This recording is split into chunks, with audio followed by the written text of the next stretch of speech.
This is a baby jackal, yes. Okay, now what I'd like to do in the precious time that we have left, deal with a very important part of giraffe, because I wouldn't want you to get the idea that nonviolent communication is solely interested in conflict resolution, because it's equally interested in celebration. How can we celebrate life? In fact, the part that I've left for 10 minutes before the end is, in some respects, the most important part, because it's where we get the fuel to stay giraffe in what's often a very jackalish world. See? So it's going to be pretty hard to make this radical transformation back to our nature in many situations unless we're getting plenty of fuel. Now, where does the fuel come from? The fuel comes from celebration. And what kind of celebration? It comes from saying thank you in giraffe. So let's see now in the last minutes how we celebrate by saying thank you in giraffe, expressing gratitude in giraffe. And first I'd like to remind you of how jackals say thank you. You did a good job on that paper. You are a very kind person. You're a good dancer. Can you see why that's jackal? Moralistic judgments. Positive moralistic judgments are equally as violent in my estimation as negative ones. Namely, they reinforce the idea that the negative exists. If I say you're a kind person, I'm implying there's such a thing as an unkind person. I'm also implying that I'm the judge that knows the difference. So no more praise or compliments, okay? No more praise or compliments. Especially when you intend them as a reward. That's the ultimate dehumanization, to use thank you as a reward. To say it for the purpose of trying to reinforce something, to get the person to continue doing it. It's like sending what goes on at dog obedience school? See? Punishment and reward, see? So giving a compliment or praise for the purpose of reinforcement is giving the dog something to eat to reinforce it for something. Well, people are not for that treatment. And it destroys the beauty of thank you. When people have to wonder, is this being said out of that energy? But it works. What does jackal? Studies in management indicate that if managers praise and compliment employees daily, production goes up. Studies in school show that if teachers praise and compliment students daily, they work harder. Jackal, take another look at the research. I think you'll see that that only works for a very short time, until people see the manipulation. And then it no longer works. And it destroys the beauty of thank you, because now you cannot even trust gratitude without wondering whether it's being used as a reinforcement, as a reward. Well, what about if I want to build up the other person's self-esteem? What's wrong with that? So, Jackal, you don't see the irony of that? What? If the other person can only like themselves when you compliment them, they have no self-esteem. You've just addicted them to your rewards. That they only feel good when you say something about them. They have no self-esteem. Okay. How does a giraffe say thank you? Or gratitude? First, there's three things that are involved in a giraffe expression of gratitude that give us energy to keep being a giraffe. See, the first thing in a giraffe expression of gratitude is we bring to this other person's attention concretely what they have done that has made life more wonderful for us. See, that's what we need to do daily. We need to bring our consciousness and attention to the power that each one of us has to make life more wonderful. Each of us is a powerhouse. We have words that have the power to contribute to making people's lives more wonderful. We have touch. We can touch people in ways that can make life more wonderful. We can provide services for people We are powerhouses. The more we remember this, we'll not get caught up in any violent games. Why would we use our energy any way other than to make life wonderful when we remember that we have this power? So that's one thing we got to make clear in our expression of gratitude. Specifically what the person did, not some vague generality.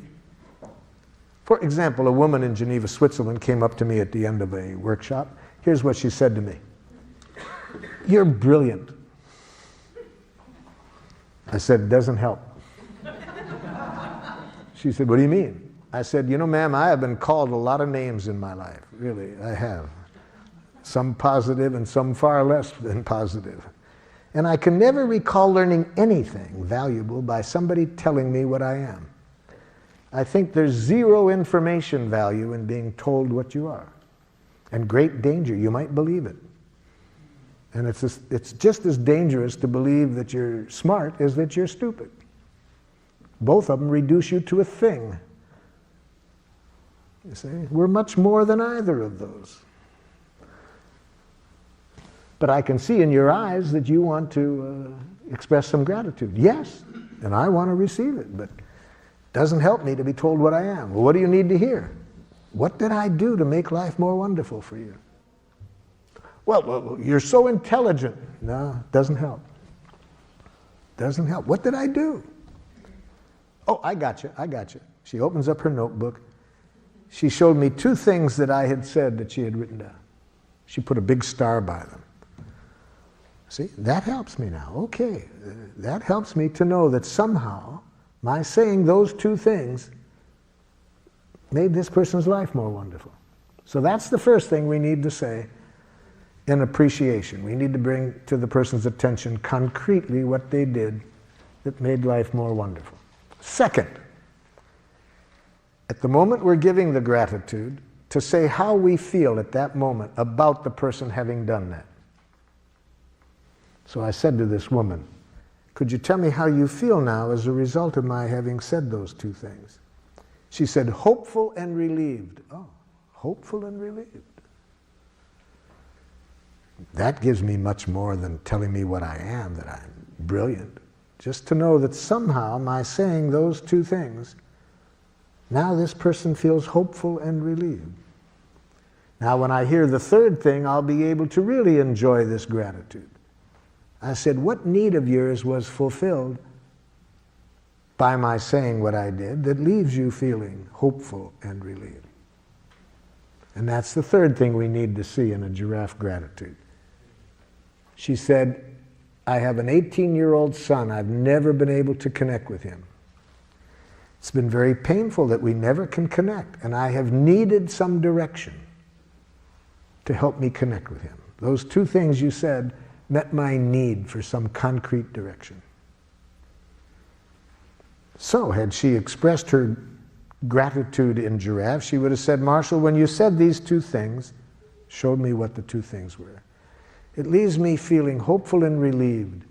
It meets a need of mine to connect with my son in a way that I want." Okay? That's how we say gratitude in giraffe, those 3 things. And it's also important how we receive gratitude. Let me show you how a jackal receives gratitude. Jackal, when you offered to give me the ride just now over to where I'm going afterwards, I feel very grateful because I really have a need to spend more time with my family. And if I took the bus, I'd have an hour less time. It's nothing. De rien. See? If you want to terrorize a jackal, express love or appreciation to it. Really, if you really want to scare a jackal. I've never seen anything scare jackals speaking people more than sincere gratitude or love. Why do you get so nervous, jackal, when you hear it?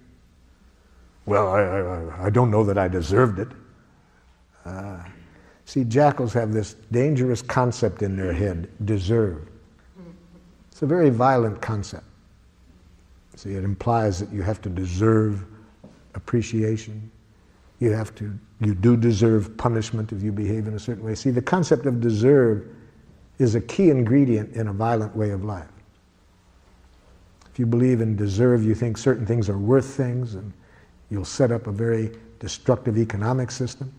You'll set up a destructive correctional system. A very dangerous concept. Well, that's not the only reason. Why else do you get so scared when you hear gratitude, Jekyll? What's wrong with being humble? Ah. So you want to have a need for humility? Yes.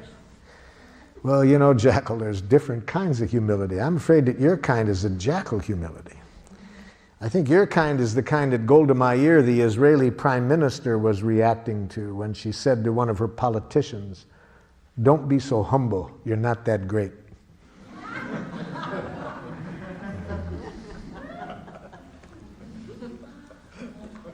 But the main reason that I believe that gratitude is so scary for many of us to receive is beautifully and poetically written in the Course in Miracles, where they say it's our light, not our darkness, that scares us the most.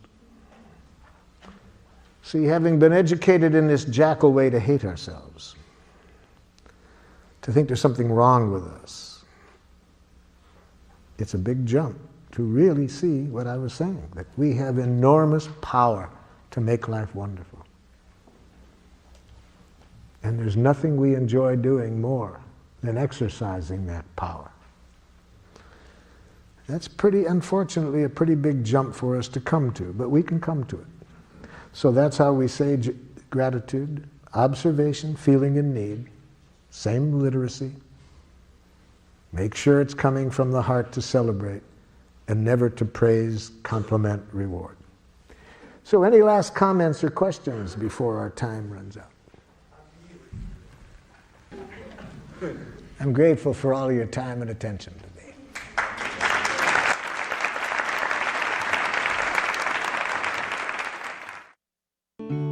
Words are windows or they're walls.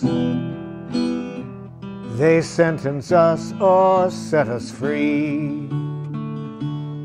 When I speak and when I hear, let the love light shine through me. Words are windows or they're walls.